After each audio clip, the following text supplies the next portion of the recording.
사랑의 하나님, 오늘도 변함없이 저들에게 은혜를 베풀어 주시고 하나님 앞에 나와 찬양하며 말씀을 나누어 기도하며 하루를 시작할 수 있도록 도와주시니 감사합니다. 하나님께서 만드신 아름다운 세상, 또 우리에게 잘 다스리라고, 잘 돌보라고 하신 이 세상, 하나님의 뜻이 이루어질 수 있도록 우리를 불러주셨으니 우리에게 맡겨진 그 일을 열심히 해내어서 하나님의 뜻을 이루어갈 수 있게 하여 주시옵소서. 이 땅 가운데 아파하는 이들이 있습니다. 건강 때문에, 삶의 환경 때문에, 주변의 사람들 때문에, 때로는 뜻하지 않은 어려움 때문에 힘에 겨워합니다. 하나님, 그들의 모든 것을 아시니 그들을 어루만져 주시고 위로해 주시고 치료해 주셔서 새 힘으로 다시 일어설 수 있게 하여 주시옵소서. 전쟁으로 아파하는 이들, 하나님, 그들의 마음에 평안과 위로를 주시고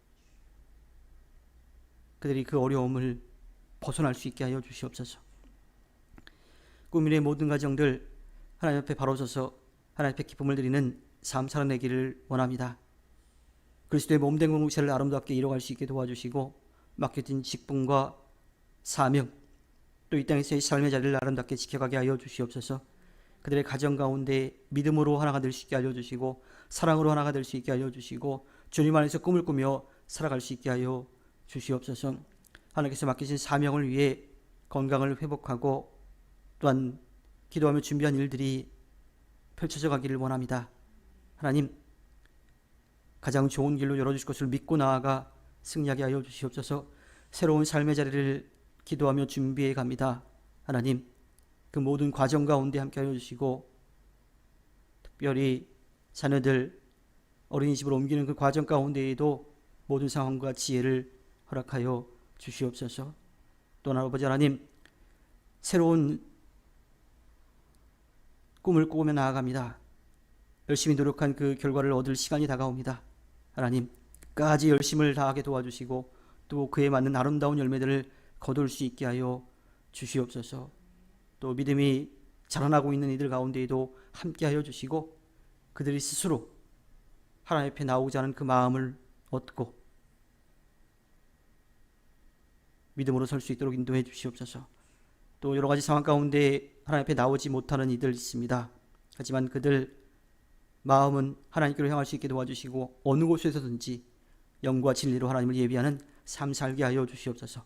도우시고 이끌어 주실 것을 믿으며 모든 것 위에 뛰어나신 예수님의 이름으로 기도합니다. 아멘. 오늘 함께 나눌 말씀은 시편 17편 1절에서 15절 말씀입니다. 시편 17편 1절에서 5절 말씀 교독하겠습니다. 주님, 나의 진실을 변호하여 주십시오. 이 부르짖는 소리를 들어주십시오. 거짓 없이 드리는 나의 기도에 귀를 기울여 주십시오. 주님 친히 너무 죄가 없다고 판결하여 주십시오. 주님의 눈으로 공평하게 살펴보아 주십시오. 주님께서는 나의 마음을 실험하여 보시고 밤새도록 신문하시며 샅샅이 캐어 보셨지만 내 잘못을 찾지 못하셨습니다. 내 입에서 무슨 잘못을 발견하셨습니까? 남들이야 어떠했든지 나만은 주님께서 하신 말씀을 따랐기에 박탈하는 무리의 길로 가지 않았습니다. 내 발걸음이 주님의 발자취만을 따랐기에 그 길에서 벗어난 일이 없었습니다. 하나님, 내가 주님을 부르니 내게 응답하여 주십시오. 귀 기울이셔서 내가 아뢰는 말을 들어주십시오. 주님의 미쁘심을 크게 드러내 주십시오. 주님께로 피하는 사람을 오른손으로 구원하여 주시는 주님, 나를 치는 자들의 손에서 나를 건져 주십시오.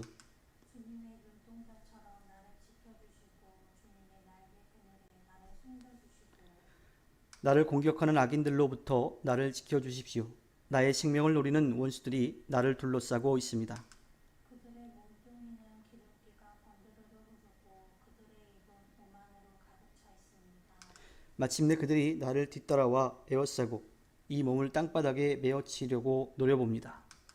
그들은 찢을 것을 찾는 사자와 같고 숨어서 먹이를 누리는 기운 센 사자와도 같습니다. 주님, 일어나십시오. 그들을 대적하시고 굴복시키십시오. 주님께서 칼을 드셔서 악인에게서 나의 생명을 구하여 주십시오. 주님, 이 세상에는 가들 몫을 다 갖고 사는 자들에게서 나를 구해주십시오.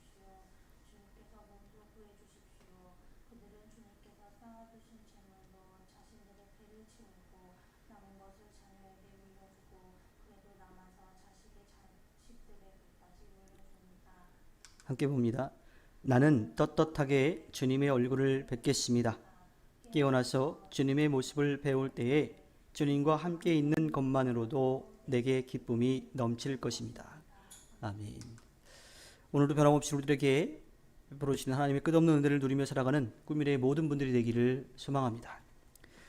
설교가 존 번연은 기도에 대해서 이렇게 말합니다. 기도는 영혼의 방패이고 하나님께 드리는 희생 제사이며 사탄을 내리치는 채찍이다. 오늘 말씀은 불의한 자들의 공격을 받는 모든 성도들을 위한 하나님의 격려죠.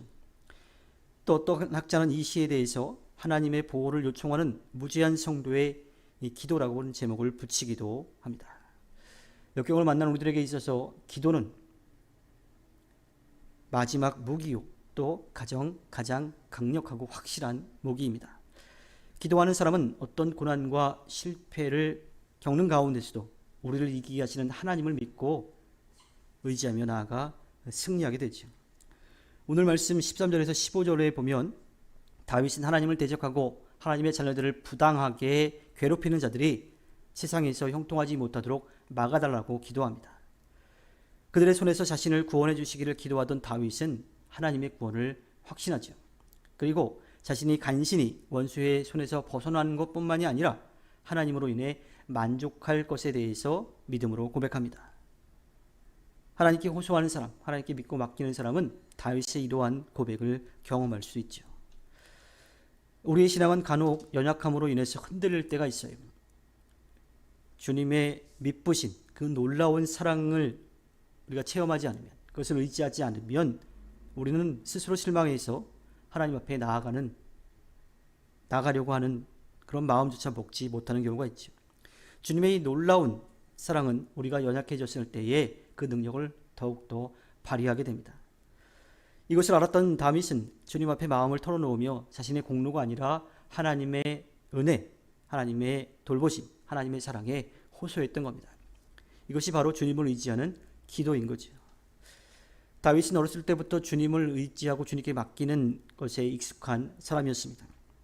그는 혼자서 드넓은 들판에서 수많은 양들을 혼자 돌보며 하나님의 보호와 도우심이 어떤 것인지를 분명하게 경험했죠. 그래서 그는 하나님을 경외하는 삶, 하나님을 믿고 의지하는 그 삶의 신앙의 고백을 가지고 있었습니다. 경건하고 신실하게 생활하려고 했던 노력은 하나님을 사랑하는 마음에서 당연히 이루어져야 할 일이죠. 하나님 앞에 겸손한 마음으로 서는 것, 하나님이 어떠한 분이신지를 알고 고백하며 살아가는 것, 그것이 바로 하나님을 경외하는 삶인 겁니다.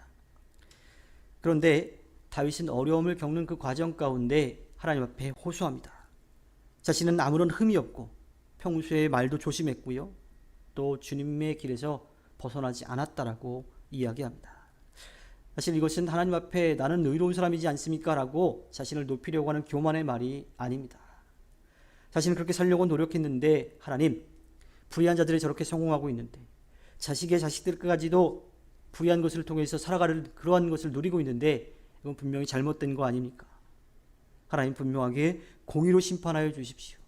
공의와 정의로 의로 심판하신 하나님, 바르게 심판하여 주십시오라고 하는 하나님에 대한 호소인 거죠.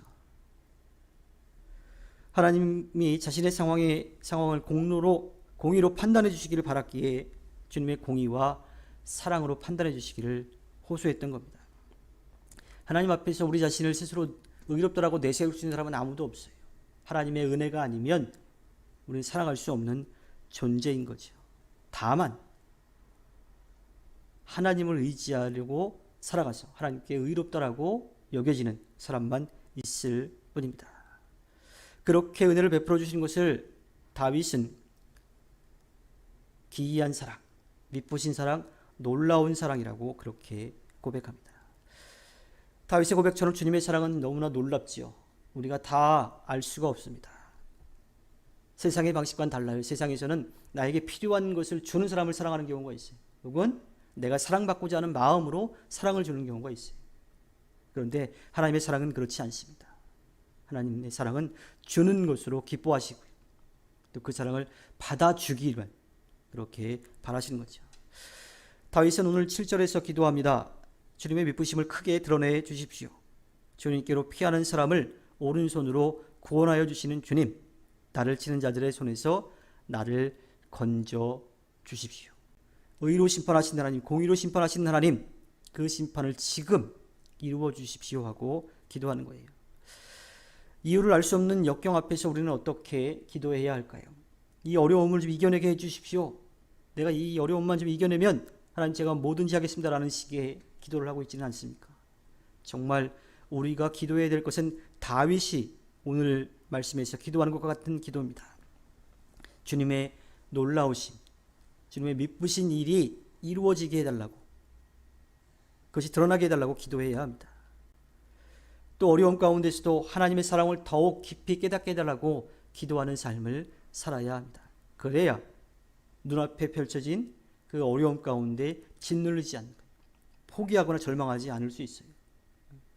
사람은 부족한 존재이기에 조금만의 어려움이라도 다가오면 힘들어합니다.